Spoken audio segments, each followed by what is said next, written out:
This video is sponsored by TigerStream, and your promo code is in the description. I'm posting this as the lead into this video to see what you guys think. This is obviously the damaged Dodge Charger that allegedly accelerated into a crowd of people in Charlottesville, Virginia on August 12th. The guy in the mangled car drives right past a group of police officers as they're being told by eyewitnesses what they just saw the driver do. And I say allegedly because it's getting more and more difficult these days to tell what's true from what's false, especially when we're viewing things through the filter of televised news agencies.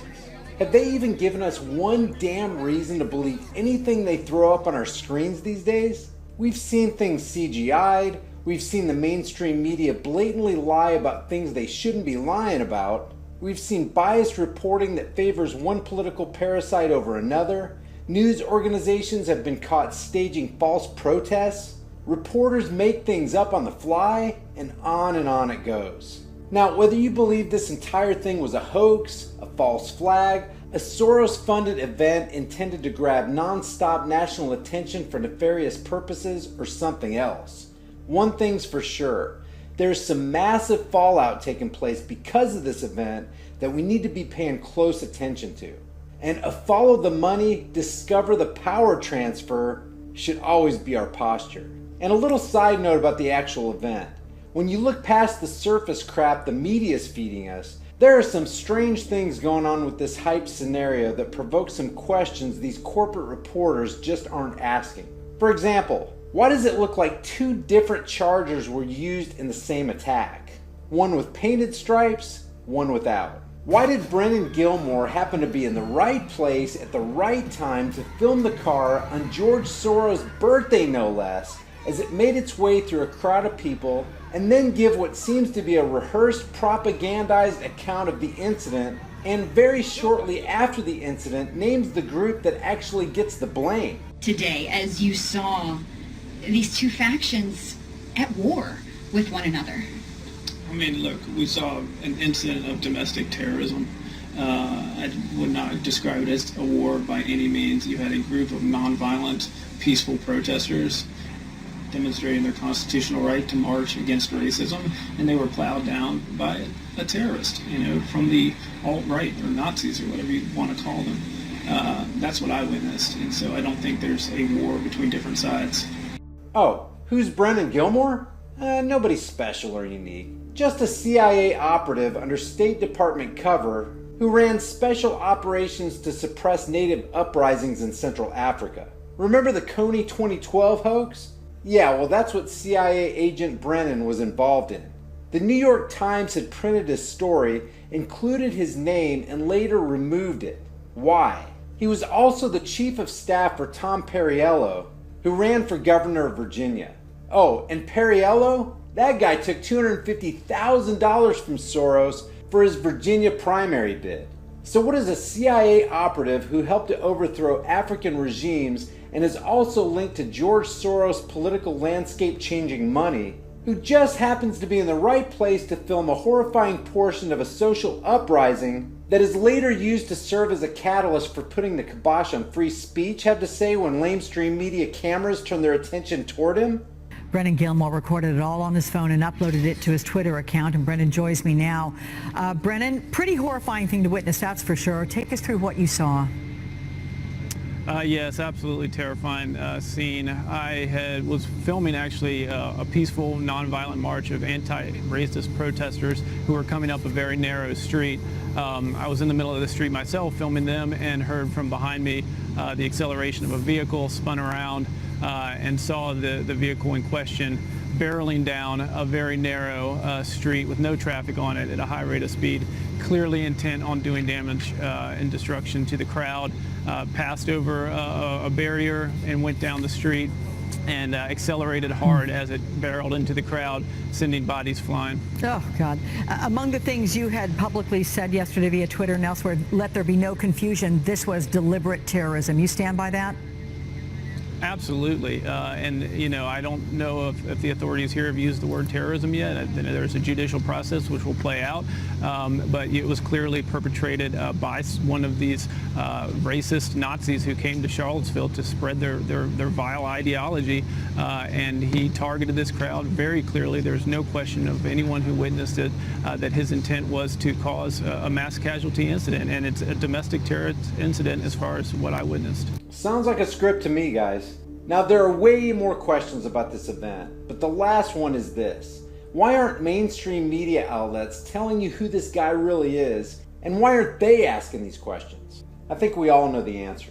Now, before I proceed, it's super important to make sure that our only motive for taking a strong look at these things is truth, justice, and integrity. Not because we identify with this group or that one. It doesn't matter to me if the groups meeting in Charlottesville or wherever were truly alt-right or neo-Nazis or the KKK or Black Lives Matter or the dang Girl Scouts. Any group or person within a group who seeks to harm another individual or group of individuals or destroy the property of another is an illegitimate group and is acting outside the realm of acceptable human activity. Skin color doesn't matter.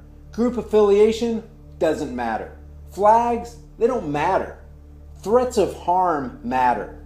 Actions matter. What was it that Martin Luther King said about judging a man by the content of his character rather than the color of his skin? I think we all agree that's what matters.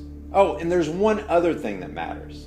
What they allow you to see, all this left versus right, black versus white, neo-Nazi versus Antifa, it's all a show on the grand chessboard of the international banking money masters. It's planned by design to divide, conquer, and divert your attention to the protests and riots and horrifying news headlines. It's a grand smokescreen so that they can continue shoring up their short and long-term goals of silencing free speech, seizing and digitizing all assets through their special drawing rights, and creating a one-world monetary system where their position is firmly secured at the top. Like I said in my last video, in rapid succession, we had YouTube tighten the screws of censorship on extremist content. James Damore gets fired from Google for distributing an internal memo filled with what I consider to be seemingly factual and worthy considerations about diversity, World War III talk, and now this. And expect more. Now, tech companies like GoDaddy and Google are getting into the act. For years, an online speech battle is played out on social media platforms like Twitter, Facebook, and Reddit. It typically goes something like this. Activists pressure the company to crack down on content they consider offensive. In some cases, they call for a user or organization to be banned outright. The social media company then has a choice: take action or disclaim responsibility for the content. And that war is still raging. And the media reported violence by white supremacists in Charlottesville, Virginia over the weekend prompted an unprecedented crackdown by Facebook on both article links and private groups affiliated with the movement. But this week also saw the opening of a new front in which the stakes are potentially even higher than they are in social media. That front lies deeper within the web's infrastructure in the realm of web hosts, domain registrars, and various other web services. The companies that provide the back-end services of the web have historically resisted pressure to police the behavior of sites that use them and have mostly avoided the spotlight in controversies over online speech. But after Charlottesville, all that's about to change. For months, groups including the Southern Poverty Law Center and the Anti-Defamation League have been pushing various web providers to cut off service to openly racist and anti-Semitic sites. The breakthrough came on Monday when the domain registrar GoDaddy canceled the registration of the Daily Stormer, a neo-Nazi site that published an article attacking Charlottesville victim Heather Heyer. The Daily Stormer transferred its domain registration to Google, and almost immediately, Google also shut it down. As of Wednesday, the site could not be reached, but a copy of it was posted to a Tor hidden service, part of what's known as the dark web, because it isn't indexed by search engines. For now, it looks like the Daily Stormer has been driven underground. Now, you may applaud that a ridiculously racist website has been removed from the internet. But if you look at the big picture, What unimaginable floodgates have been flung open by this precedent? Before you answer, here's how the site was removed. A woman by the name of Amy Siskind, the president and co-founder of The New Agenda, an advocate for women's LGBTQ rights, tweeted to her over 130,000 followers, "GoDaddy, you host the Daily Stormer. They posted this on their site. Please retweet if you think this hate should be taken down and banned." Then she posted a Daily Stormer article that smeared the name of the woman who died in the Charlottesville incident. Siskind's post went out at 6:37 p.m. Less than 2 hours later, at 8:34 p.m., GoDaddy responded with this: "We informed the Daily Stormer that they have 24 hours to move the domain to another provider, as they have violated our terms of service." And that's how easy it was to have a web domain removed. A no-name SJW with over 100,000 followers didn't like what she saw, got offended, and merely mentioned it to GoDaddy, and boom, an immediate censorship response. Let me ask you something. With a precedent like that, what in the world will keep the same censorship guns from pointing at you one day, threatening to blow your speech rights out of the water? As the cliche goes, which I believe is true, I may not agree with what you say. I may think it's disgusting and even wrong, but I'll defend your right to say it. Shouldn't we all have that same mentality? When interviewed about GoDaddy's decision to remove the Daily Stormer, CEO Blake Irving said this. So take us through this decision. We've been talking a lot about the risk calculations for CEOs around these kinds of issues today and yesterday. What happened Saturday behind the scenes at GoDaddy that led you to pull this site and make this announcement Sunday evening? Yeah, that's a good question. So look, we always have to ride the fence on top of making sure that we are protecting a free and open internet, and regardless of whether, speech is hateful, bigoted, racist, ignorant, tasteless. In many cases, we will still keep that content up because we don't want to be a censor. And certainly First Amendment rights matter, not just in speech, but on the internet as well. But when the line gets crossed and that speech starts to incite violence, then we have a responsibility to take that down. And clearly, with the events that happened in Charlottesville, we felt the Daily Stormer went too far, crossed the line. We felt the Daily Stormer went too far and crossed the line? You felt? Either they crossed the line or they didn't. Either they violated your terms of service or they didn't. Irving engages in a massive amount of politically correct doublespeak in this short interview. On the one hand, he says he backs free speech, but then his executive decision rages against it. Basically, he just said that their entire decision rested on what they felt. No matter how you look at it, that's a dangerous road. I like what Twitter user Red Pill posted. Hey GoDaddy, remember when Black Lives Matter burned down entire cities? I do. You gonna end their domain hosting too? And of course, with today's political climate, you know the answer to that question, even though there's no doubt in any rational person's mind that Black Lives Matter lives to incite violence. Remember this? Pigs in a blanket, fry like bacon. Pigs in a blanket, fry like bacon. Pigs in a blanket, fry like bacon. Hey GoDaddy, why do these people still have their domain up? Doesn't this reveal your true agenda? When the line gets crossed and that speech starts to incite violence, then we have a responsibility to take that down. Check out Irving's response after this next question.